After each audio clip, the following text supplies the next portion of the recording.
I have had some time to think of the last session, and I want to make a kind of clarification that is more like stepping back on the timeline, and because when she said I have 3 gifts and 1 curse, she just said that the curse is you have to do this. And I wanted to clarify what you already knew about her curses. So you get the expectations from that. You kind of know that she is the kind of lady that could very efficiently deal out curses to people. And those curses, you've seen people disobeying the kind of statements of the curse and suffering bitter, like really suffering because they disobeyed what the curse and what she said. I want to know what happened. Why did I die? What was this? That's and there was a curse involved. You don't need know specifically what will happen, but you know from experience that there will be consequences if you, for example, like go do something else that is not this or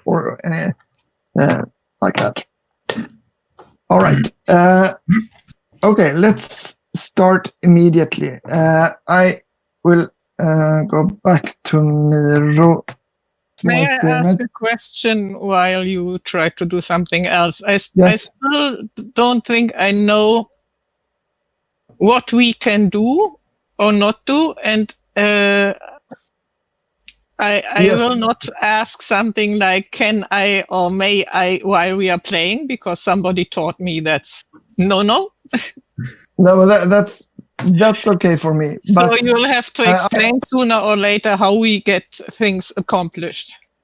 My suggestion is, I think that will be very obvious when we start, and I will take it when that comes.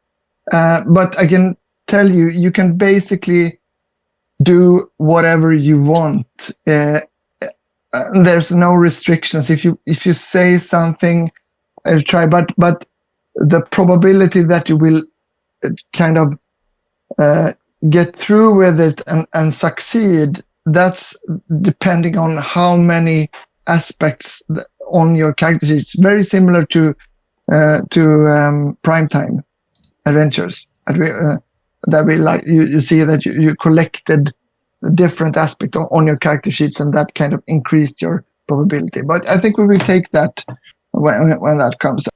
Right, we have finished the prologue, and we started up with the phase 1. The prologue was all about like getting understanding how in what way you were in your comfort zone, and the phase 1 was like the introduction to this.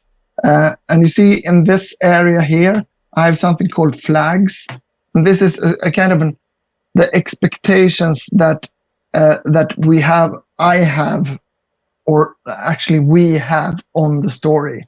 These are going to be guidelines for me to guiding the scenario from now on. You don't have to think about them as right now, because there is a lot of, but afterwards I would like, before we stop, I would like to come back to these to make you understand how I've worked with these flags.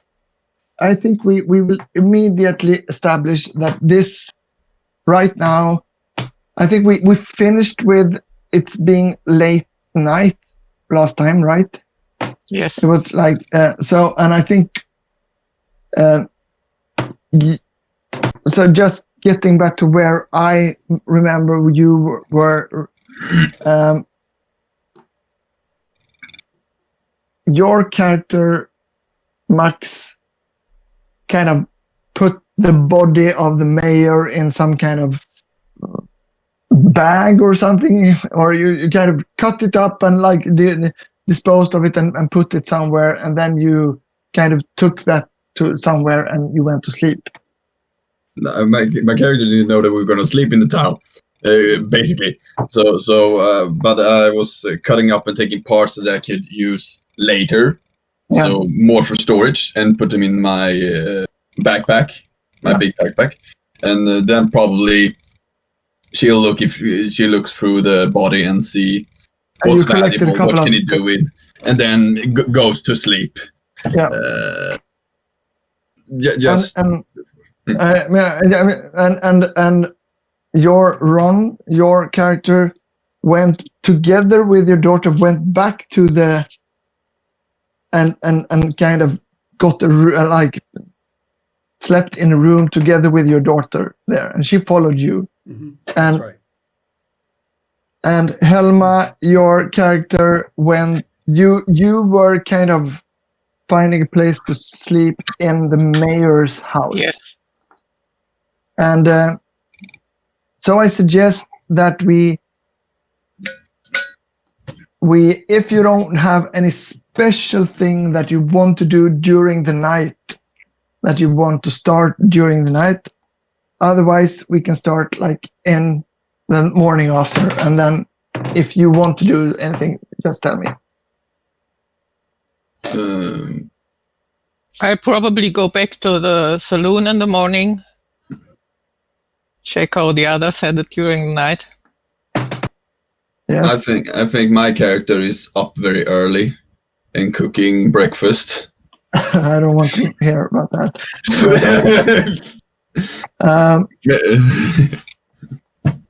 And so we're basically in the morning. So we can take you, Helma, as you started, or Ron, do you have anything special, anything on that you want to? And who wants to start? Helma, you started, and when you wake up, go up, and the house was warm and all that.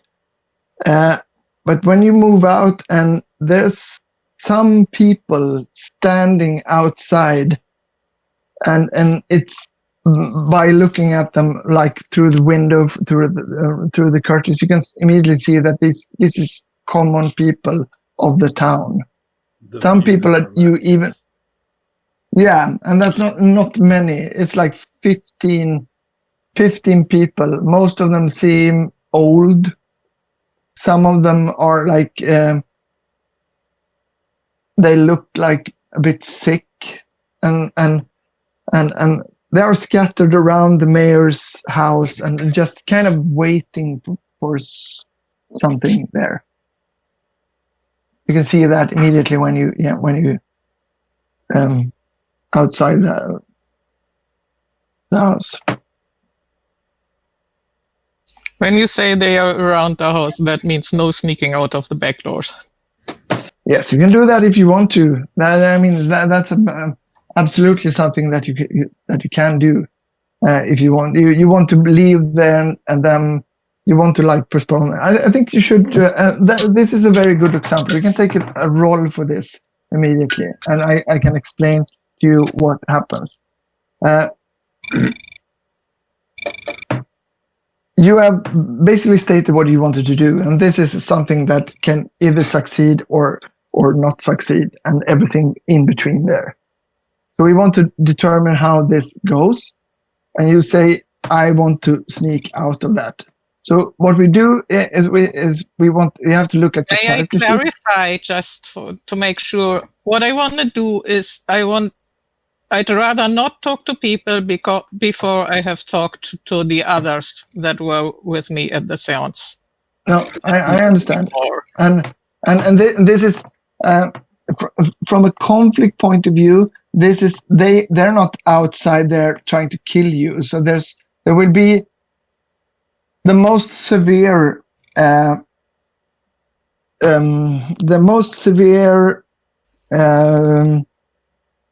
penalty. Yeah, the penalty, the thing that will happen is that they might get irritated, and there might be you have kind of escalated something that was not a conflict for them now, but they might turn into a conflict. Go ahead, tell me what I rolled. Yeah. So if you look at your character sheets, they're not there not that much written on it. So in this game, you're pretty not very good at things in the beginning. So what we have to look at now, if you see here, Ghost Town is your hometown. That might be something that we could add to this. Can I try to articulate the situation? Helma, pick every statement on your sheet that you think plays into the situation for you, for your benefit or advantage. So anything that is written there. So that would be Ghost Town, because I may still know my way around, especially if I grew up here, even if I moved away. Right. What about Sense Danger? Oh, yeah. I think that's define very danger. Something I do not want. Exactly. I don't think that this has to be. Doesn't have to be life or death danger. This is just a situation. You already stated that there are negative consequences at work here. So yes, go ahead. Ron, please come back to unflappable. Unflappable. Not until I have to talk to them, I'd say. Okay. What was it? Let her choose. Yeah, but I forgot what it meant. Oh, I see. So okay. Sorry. I'm going to read the dictionary. Which is fine. I mean, I am the one who's introducing strange English words. Yeah. The unflappable would apply if somebody is trying to intimidate her or fool her or confuse her, or perhaps to make her laugh.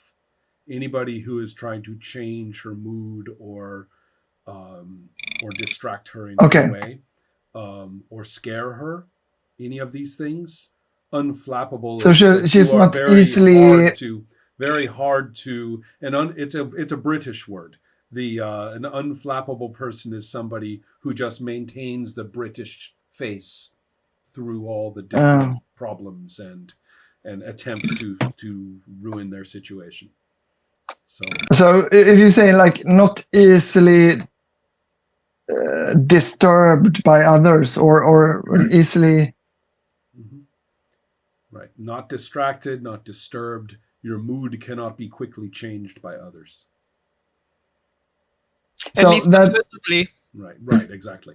I'm just writing that out so I don't forget it. But anyway, that seems like two things.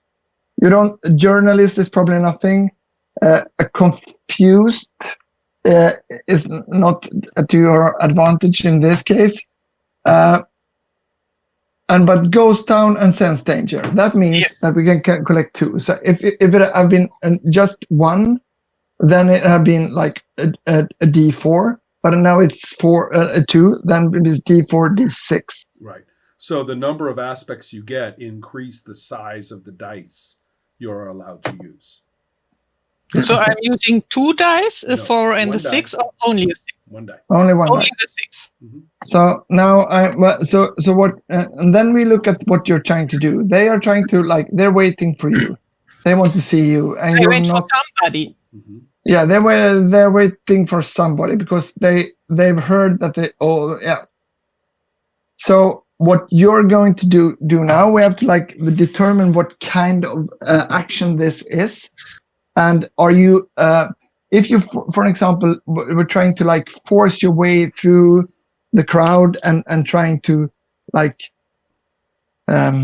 they wanted to talk to you, you don't want that, so you kind of push through them. That would be an offensive move. I would say that this is more or less a disruptive move, if anything. Moving to the disrupt table here. Yeah, I see it. Right. So go ahead and roll the D6 and see what happens. Yeah. 4, so